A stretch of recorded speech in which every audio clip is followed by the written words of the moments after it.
Welcome to the Meria Show, the internet's original podcast. Since the year 2000, always ahead of the curve, always on your side. A true warrior for truth and justice, Meria and her guests leave nothing out, and no one is off limits. There is only one truth, the rest is lies. Sit back, enjoy the education with a true daughter of Mother Earth. Sharp New York wit, spiritual knowing, and a very dry sense of humor, Meria will dissect the news and lies to make it all palatable. Education is power. Meria delivers rapid-fire truth like no one else can. Here she is, the mouth that roars, the legendary Meria Heller. Good morning, world. Meria here, alive and kicking.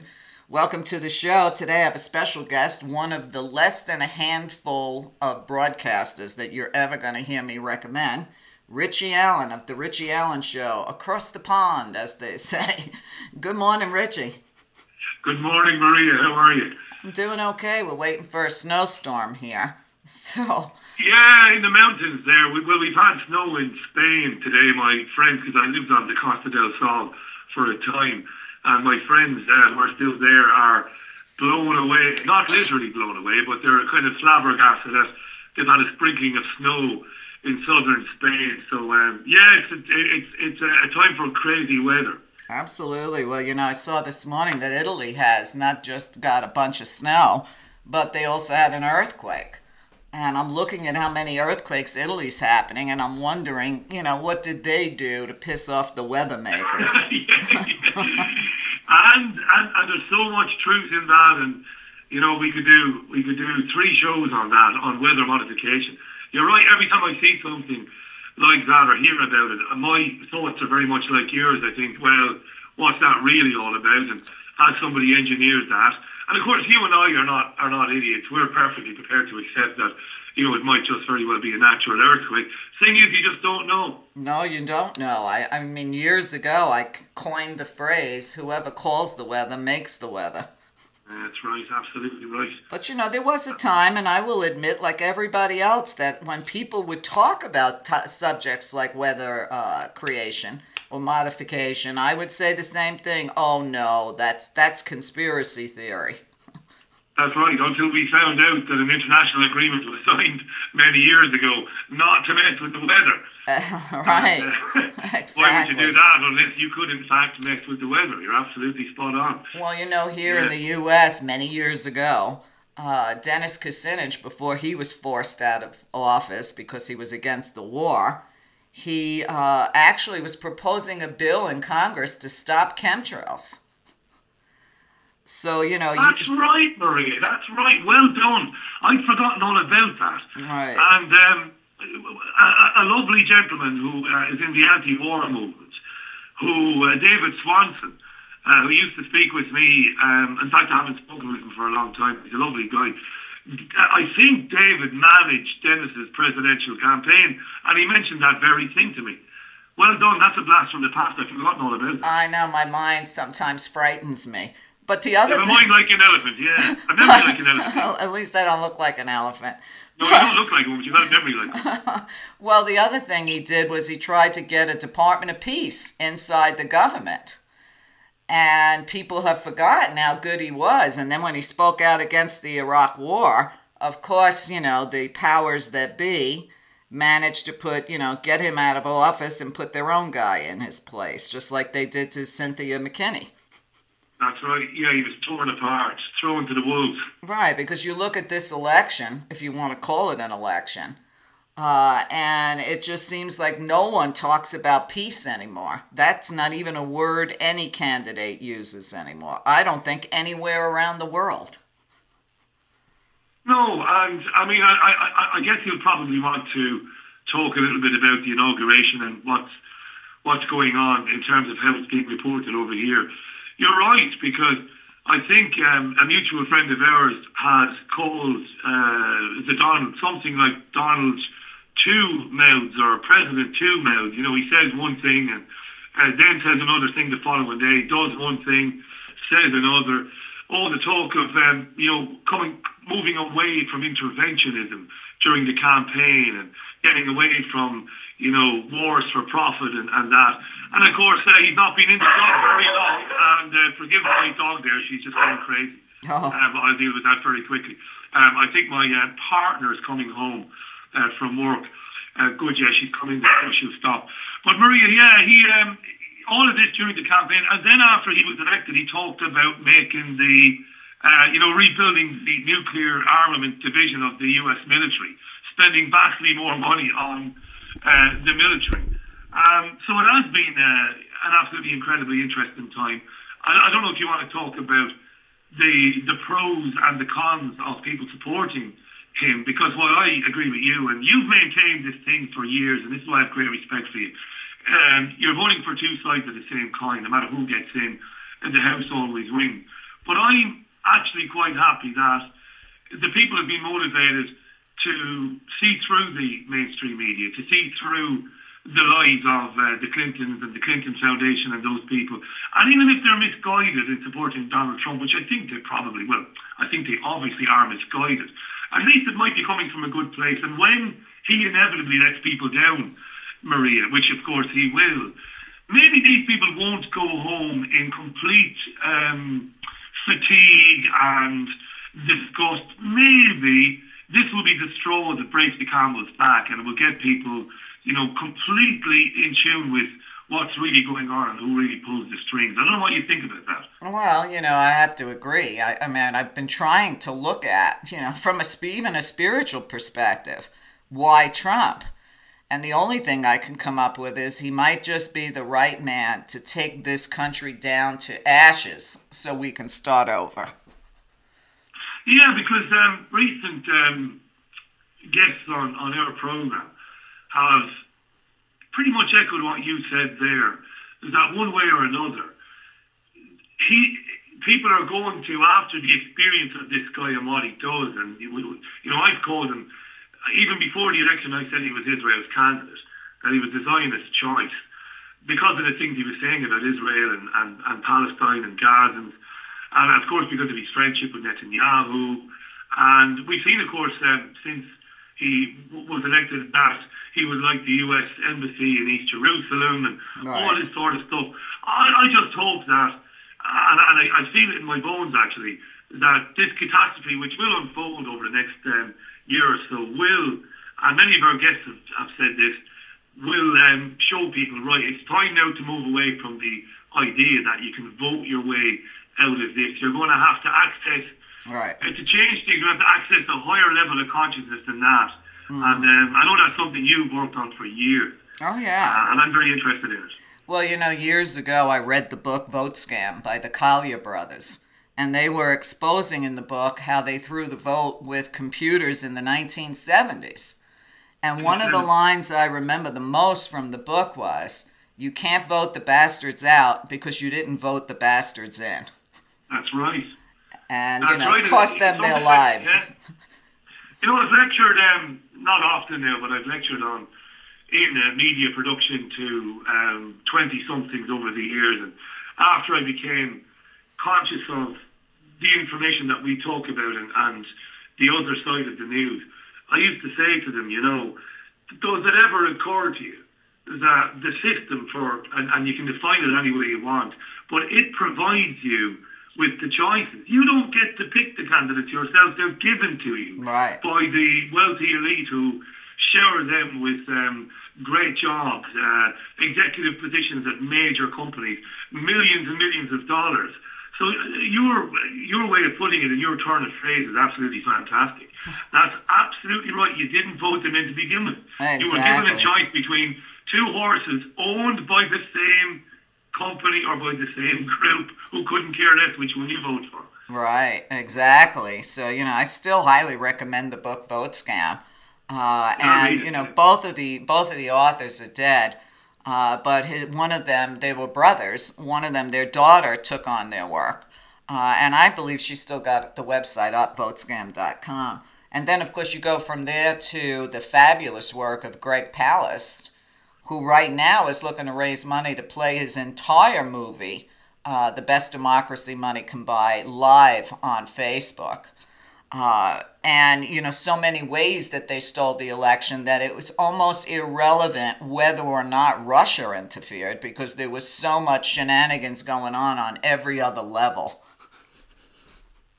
Well, there was, and I mean, here, the media here in the UK is still reporting as fact that the Russians, influenced, and in fact they're saying here, heavily influenced the US election. And what's staggering about that for me, and I use that word staggering quite a bit, but I am staggered, is that nobody's reporting that the DNC email servers have not been forensically analysed by any law enforcement office in the country. It's basically a question of the CIA saying, this is the way it is, believe us, and shut up. Right. Report and repeat what we're saying, and shut the hell up. No evidence whatsoever. Now, Maria, you and I have been around the block. We know that these major power countries have been spying on one another, even the ones that are supposed to be friendly. Right. The UK and the US. The United States spies on Britain and vice versa. The French spy on the Spanish, who spy on the Belgians. This has been going on forever and a day. But did they in some way try to influence the election? The Russians, why would they? I know that there would be people who would say, well, Richie, they might have done because they knew that if Hillary Clinton got in, that she would have, possibly pushed very hard for a further US intervention in Syria. She would have pushed harder and harder for further NATO encroachment on Russia. And I know people would say that to me and they would say I'm very naive. But I'm not naive, because what they thought they'd get from Clinton, they're going to get from Trump anyway, because I believe that while on the one hand he might go to Moscow and meet with Vladimir Putin, his billionaire friend, and all might appear to be good, Trump has surrounded himself with neocon lunatics who are going to push very hard for ramping up of tensions with Iran, which is just another way of going after Russia and, of course, China anyway. So it doesn't matter. Exactly. That's what I would say, Exactly. So to me it was, we either go to hell quickly or we go to die a slow death. But you've been looking, I've been watching the news, and for the past year, maybe 2 years, the demonization of Russia has amped up in the American press. And if people think that's going to change, their war plans for Russia is going to change because of Trump, all they need to do is look at the people he's putting in his cabinet. They totally disagree with him. Mad Dog Mattis said that Russia's the problem. Trump's going to do what he's allowed to do, which isn't going to be much. It's not the best nickname in the world, is it, Maria? Mad Dog. I mean, it doesn't instill you confidence. It doesn't make me feel too good, that's for sure. I mean, this is the guy who said that whenever he meets anybody, his first thought is, how do I kill them if I have to kill them? Right. This is a nutcase, right? Right. And a guy who says killing people is fun. This is a man who says it's fun. So here we have, egotistical sociopaths, billionaires, looking to destroy every department that they're being touted to head.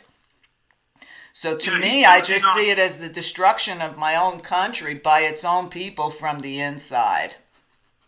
Absolutely right. I mean, he certainly hasn't in any way drained that swamp. One of our listeners sent us a tweet the other day and said, in fact, what he's done is he's drained the swamp, but then he's turned the pump on the White House and he just opened the valve. Exactly. So he pulls them all back into the White House, basically. Exactly. These neocon nutcases who plan to invade 7 countries in as many years to keep turmoil and bloodshed and chaos in the Middle East. And they're all there again. John Bolton. I mean, what an absolute maniac John Bolton is. I know. But, there was a story that broke this morning in the Huffington Press about Eric Prince and his part steering the election and the FBI against Hillary Clinton. It's quite an excellent article. And people don't realize that Eric Prince of, Blackwater fame, who's, a criminal, is also advising Donald Trump. And he's also the brother of Betsy DeVos, who he's putting in the Department of Education. So yeah, I mean, the more you look at it, the web is very thick. Do you know what I mean? Well, it's cronyism and it's nepotism. I mean, with his son-in-law, Kushner, is that the guy's surname? It is Kushner, isn't it? And his ties to Israel, and there can't be any conflict of interest. I mean, there are conflicts of interest everywhere you look. Oh, absolutely. It's as simple as that, you know. Especially, Exxon Mobil, right. you know, your Secretary of State, Tillerson. Yeah, you're going to be, you know, former Exxon Mobil guy. It's staggering to me. It's a puppet show, Maria. It's a joke. It's a circus. It's more like a circus. You know, after 146 years, the Barnum and Bailey Circus is closing their doors this year. Can I ask you this? I'd love to get your opinion on this. I know you're supposed to be asking the questions, but I suppose I revert to type here. No, I can't help myself. But I mean, you look at the. Do you think there's any possibility at all, that there is some level of authenticity to Trump? As misogynistic and as foolish and as stupid and as pig-headed as he is, that maybe, I've talked this out with people like Paul Craig Roberts and others, and we've had a good chat about this, maybe that those people who put him in place maybe bit off a little bit more than they can chew, because maybe some of the positions that he has declared on certain issues, maybe deep down Trump, you know, holds these positions maybe dearly to himself, believes these positions. I'm thinking about his position on vaccines. I had Andy Wakefield on the show a couple of weeks back, and he said his meeting with Trump was very, very positive. And he believed that Trump was concerned about what makes up vaccines in terms of ingredients, and that Trump has personal experience of it. And he promised, and now we hear that RFK is going to be appointed to go and have a look at it. What I'm saying is, Maria, I'm not an idiot. I'm not changing my position at all. Yes, Trump was placed by the Zionist, you know, lobby we talked about, by the Zionist puppet masters. But at the same time, he is an egomaniac. And these people are not perfect either. And maybe Trump might, in some small ways, come back to haunt them. What do you think? Well, I can give you the short answer, and then I'll give you the long answer. Because your question was, do I think there's any authenticity to Trump? Yeah. And I think there is when he's threatening other people. He means to go after them. When he says he's going after them, he lives for revenge. But as far as authenticity about what he's going to do for we the people, no. The big answer is no. And I am a little disappointed in some of the people that I know you've interviewed too, defending Trump and really believing in him. I can't understand how people I thought were intelligent that are able to fall for this bullshit. Because you have to remember, Richie, I grew up in New York City when Trump was coming up, you know, when he was big in the 70s and whatnot. And everybody in New York City knew he was a dirtbag way back when. And, you know, my mama used to say a leopard doesn't change its spots. So if he had authenticity, I think your question's also asking if he has any strength of character, is no. He's cheated on his wives. He's assaulted women. He's got rape charges against him. He's cheated people in business. He's stiffed people out of their payments. Just on one hotel, $5 million. So the man has character, but it's all bad character. It's all bad character. And of course, we can't forget that when you were talking about him coming up in New York, he was basically chosen by the banks to homogenize Manhattan, to ethnically cleanse Manhattan through gentrification. They gave him good loan bad loan after good loan to buy up every square inch of property in New York City and kick New Yorkers out of there. Exactly. And make it a yuppie heaven. That's what he did. Well, but he also had his rental agents on his buildings put a big letter C on people's applications if they were colored. So he kept black people out. And you got to remember, his father was supportive and supported by the KKK. And his father was basically a pimp. So this guy's lived his life around prostitutes, cheaters, and white supremacists. So he can bring in as many black comedians into Trump Tower as he wants, because I think that's his way of trying to say, oh, I'm not a racist. But yet he'll slam one of our civil rights heroes, John Lewis, mercilessly. You know, regardless, and I agree with every word you said, it's going to be the first 100 days are going to give it all away, I think. People are saying, wait a year and a half. You'll see within the first 3.5 months, I think people will finally see. Right. Those who supported him will see very, very quickly. They will say, oh my God, how many of these independent media heroes, these so-called truthers, who've thrown everything behind the guy, how many of them will have the courage to come out and say, right, you know what, I got that terribly wrong. Right. I won't quote that again. I doubt there'll be too many of them. No, I was thinking about that just yesterday. I said, when Trump crashes and burns, how are these people, because now they're stuck having to defend him. How are they going to defend what's coming down the road? And I don't think we're going to need a year to see it. I mean, he's already says he wants to take the first 3 days off to enjoy his inauguration victory. So this is the same guy who said he was going to cut his inauguration short because he wanted to get right to work. And when I see people posting that he wants to take 3 days off, I said, how about taking 4 years off? That's got echoes of George W. Bush, who spent less time in the office than any president in history. Exactly. Because again, George W. Bush was another egomaniac and was easily controlled. And I ultimately believe that Trump was chosen because it is easy to control egomaniacs. And people think, no, surely it's the opposite. Surely an egomaniac is more difficult to control. No, it isn't. You pander to their ego. What they'll do is they'll send Trump off all around the world on statesman-like visits. And while he's gone, and while he's whining and dining with Putin and the Queen of England, and I'm sure he'll go and see the Danish royal family. He likes pretty women. They've got some pretty princesses there. He loves that. While all this is going on, Mike Pence and Tillerson and all these nutcases back home, well, they'll be doing the dirty work. That's what will inevitably happen, I believe. Well, I mean, his own son, and I can't tell them apart, so I just call them Beavis and Butthead. But his own son said that Mike Pence is going to be in charge of domestic and foreign decisions. So it's like Trump is just going to be the figurehead, because my other opinion is the powers that be truly wanted Pence in. So I think they're working. Yeah, I think they'll be the ones working to get Trump impeached so they can end up with the president they wanted from the beginning. And of course, Pence is an arch neocon and a unashamed Rothschild Zionist.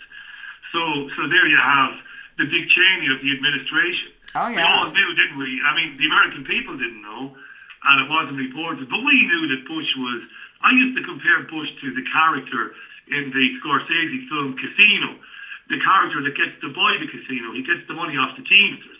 And Robert De Niro says in the narration, this guy didn't know anything.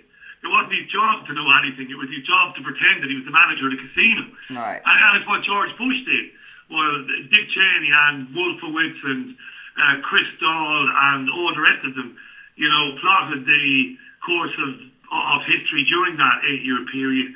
Wars for profit, lies about weapons of mass destruction, lies about 9/11, and Bush giggled and partied his way through those 8 years. Oh, yeah. And don't forget, Bush took the same approach to Putin that Trump is taking. Because if you remember, when Bush, in his early days, met with Putin, he came back to America and said, Putin's a great guy because I saw his soul. Do you remember that? I remember it well. Right. And that's a brilliant analogy to draw because it's exactly what's going on here. Right. So he wasn't seeing his soul after a few months after he said that. But, that was the BS that we got, at the time. But I do want to backtrack. When you talked about Trump and Andy Wakefield, I interviewed Wakefield years ago when, nobody would touch him with a 10-foot pole. And I love his work, and I love him. But the only pick that I agree with, which I don't even know will go through anything that Trump did, was to put Bobby Kennedy Jr. in charge of that.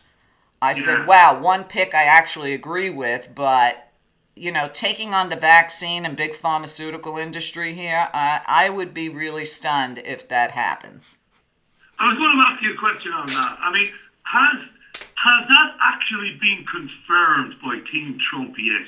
Well, it hasn't been confirmed yet by anybody. I mean, I did read an article by Bobby Kennedy Jr. where he said he was approached and asked, but there was no definite agreement on that. And, you know, people are talking about Trump's youngest son having autism because of the way he appeared during, you know, the fracas that was the campaign. And that could be why Trump is, you know, interested in autism and vaccines, because perhaps his youngest son is autistic.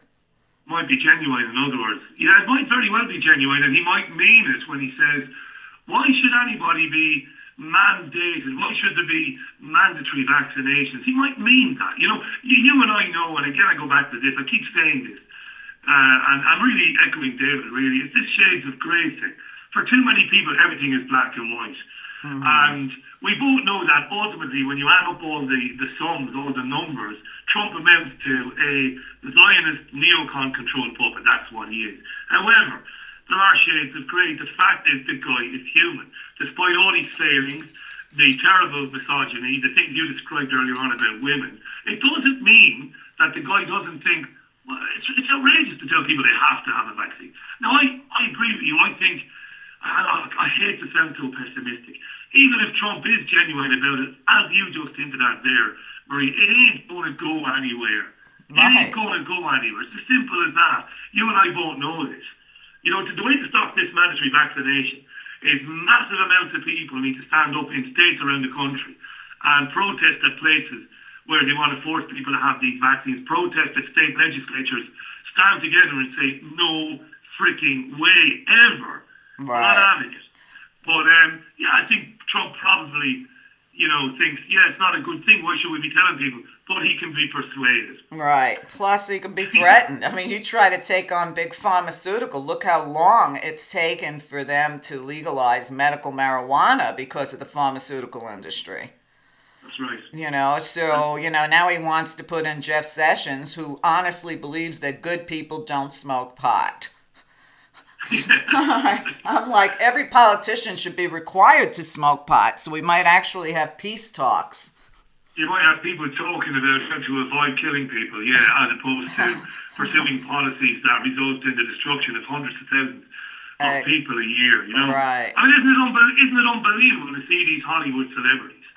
You know, again, just to bring a bit of balance and fairness, and I know you're on top of this, you know, all this talk about Trump and all this disgust being expressed by certain Hollywood celebrities, part of the Los Angeles celebrity fraternity. How sickening these people are. General Salente said to me 2 nights ago, they had lockjaw when Obama was dropping 26,000 bombs from drones last year on the Afghan-Pakistani border, elsewhere. They had lockjaw when Yemen was being bombed into the Stone Age by Saudi Arabia using American intelligence and weaponry and advice. But Trump mocks somebody with a disability, which if he did do that is terrible. Nobody would ever excuse it. It's the lowest form of intelligence. But really, compared to what Obama's been doing for 8 years, you know, grow up here, Hollywood, have some guts, and be a bit consistent when you're calling out these people, because Obama is a warmongering, murderous, human rights abusing criminal who should be locked up for the rest of his life. But the truth of the matter is, what else is new? Okay? America's been at war for 246 years of its history. Yeah. So Obama just continued and expanded Bush's wars that were based on lies. You know the whole David Kelly story and the UN weapons inspectors and all of that. And, you know, Trump's not going to be any different because everything I'm reading is amping up for war. So, you know, I'm not defending Obama, but I will say this about Hollywood, because that's the question you're asking. And I saw all those terrible memes about Meryl Streep. And here's my view on that from a spiritual perspective, because I did post this and I hope it made people stop and pause. All I wrote was, everybody wakes up at their own time. Yes. And that video was so disturbing that people really believed, myself included, there's no way he can survive this. But no matter what he does, he survives. So you know he's a puppet of the Rothschild Zionists. The other way I feel about it is I've covered Hollywood and the Zionist control of Hollywood for so many years, it's boring. But you have to also look at actors and actresses. You know, they make their living being somebody or something else because they can't handle reality. That's always been my feeling, okay? I could be wrong, Richie. But to spend your whole life pretending to be other people doesn't really say that your head's in the right place on a certain level. And then you have the media controlled by the same Zionists who don't talk about the wars. Most Americans have no idea we're in war. It's not like in the 60s where Vietnam was on the TV every night of the week on TV news. Most Americans have no idea that the war in Iraq and Afghanistan is still going on, let alone Syria. Because don't forget, the media, and remember George Bush, mission accomplished. Then Obama said the war is over. Well, we're still sending troops there. And Americans don't get that information. And if they're getting most of their news from TV, which unfortunately most of them are, they don't even know we're at war. Because I've been asking, where's the anti-war movement for the past 12 years? Well, you know, Maria, on that, that's a brilliant point. When I was studying television and radio at the University of Salford here in Manchester, in Greater Manchester, I remember being lectured by a great lecturer, an Irish woman. This is way back now, and she was talking about what happened in the corridors of power in the Pentagon after Vietnam. And you just hit the nail on the head. And some of your listeners might not know this, but a decision was made because the US news networks absolutely reported the truth about the Vietnam War while it was going on. And Americans were having their dinner and having their supper, and they were seeing this carnage on television, and they were getting the full picture. Exactly. Of what was going on in Vietnam. And a decision was made after that in the mid-1970s, this can never happen again. And what came out of that was journalists embedding journalists with troops and with battalions so that you could control what they say. And what also came out of that was what you've described on many of your brilliant programs on Meria.net. You've described this for years. They also decided the military-industrial complex, using huge companies like Time Warner, laterally, General Electric and many others, we better own the media. The sooner we do, the better. Because then they will not report on the horrors of war. Right. And people won't even know that we're at war, as you just described there. Exactly. So, you know, there's so much that goes into, you know, a question like that. You know, but the bottom line is to see the man who's going to be president react and threaten like a big baby everyone and anyone that says anything about him like he has nothing else to do. I don't even answer all the crap that people post about me on Facebook or whatever. And I'm not about to step into, you know, the most important job you could have in this country.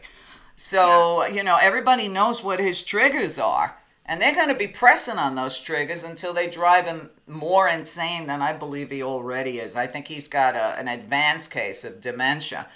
Richie, we're going to take a short break. Stay with us. Richie Allen and I will be right back. Hi, this is Maria Heller. If you're enjoying this show, please consider listening to the rest of it, along with hundreds of other hours of education, by a small subscription on my site. Get over to Meria.net, Meria.net.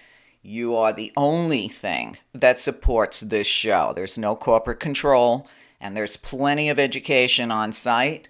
So please consider either a subscription or a donation to keep the work going. There are too many alternative voices out there that are being silenced because of lack of support.